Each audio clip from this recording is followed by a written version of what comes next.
danas je drugi dan, probudili smo se malo ranije i evo sad smo se olovili taksi, idemo zapravo na food touru. Idemo vidjeti stari dio Dubaja, kaj će nas pokupiti i onda idemo ispravati par različitih stvari, onako po markicima, restoranima i lokalnoj klopici, onako da vidimo kako su to prije ljudi jeli i dobit ćemo malo onako informacija o prošlosti Dubaja i tako dalje. Tako da, veselimo se. Vrijeme nije prevruće, čak i u jednom trenutku puhalo, pa je bilo malo hladno onako za jutro, ali već se osjeti onako da se temperatura mijenja i da će nam biti jako toplo zapravo.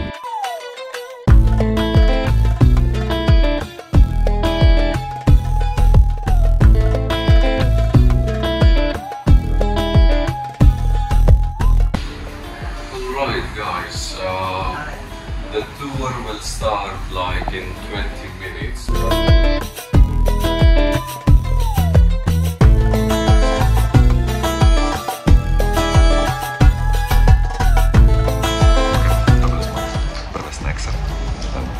Kruh koji su napravili. Po mirisu miriši ko palačinka. Po okusu je onako ko jako tanki kruh, stvarno.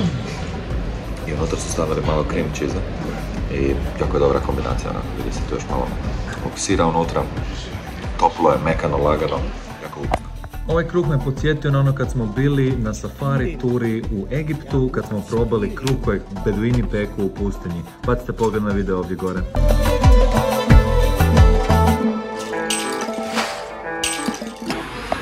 Ok, sljedeća stvar koju smo dobili je sladoled od čokolade, od temeljnog mlijeka. Malo se osjeti razlika. Miriši drugačije od običnog. I solidan, nije loše, može se jesti. Ali ovo je brutalo. Ovo je čaj od limuna i mente, voda i malo šećera i okus se prefini. Sljedeće su nam ponudili crni čaj, začinjen sa kurkumom i šafranom i uz to su ponudili datulje koje je jedno od najčešćih jela u Ujedinjenim Emiratima. A zadnje što su nam ponudili je bio desert koji se zove lukimat, nadam se da sam dobro izgovorio. Uglavnom isto je koji naše fritule, samo što ga oni zaliju sa umakom od datulja, znači onako je slatki. 9:40 je ujutro, sad smo završili sa ovim dijelom u toj kući, u tom restoranu od kud smo krenuli. Ispravili smo par stvari, čuli smo malo o prošlosti Dubaja i cijeloj ovoj regiji. Ispričat vam to kasnije onako u zanimljivim isječcima, a sad idemo dalje malo u turu.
Palača.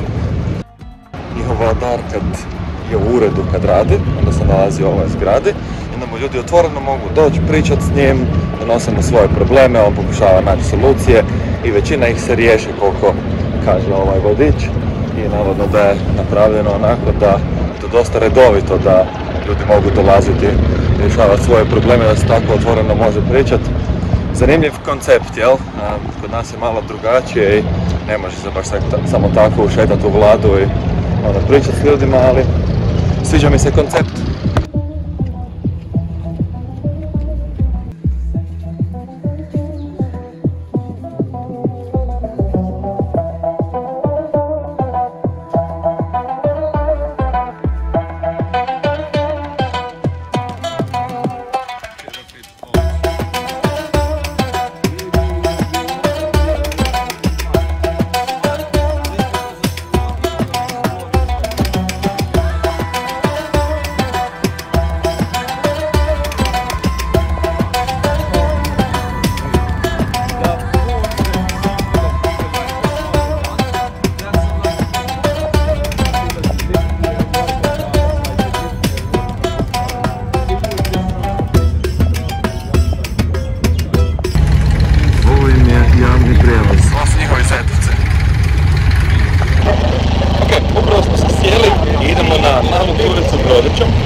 stali u jednom od tih dućana gdje su nam odradili priču o tome koje sve začine imaju, kako ih se koristi i za šta ih oni sve upotrebljavaju u hrani.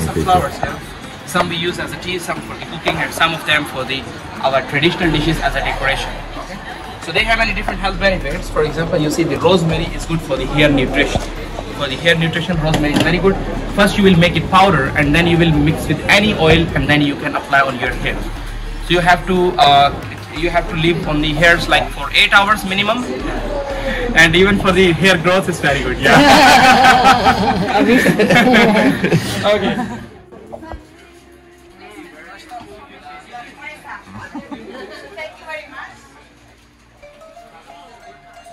Nakon prezentacije smo ušli u dućan gdje se može kupiti stvari i tu su nam dali da probamo Dubai čokoladu, ali o tome ćemo napraviti jedan poseban video.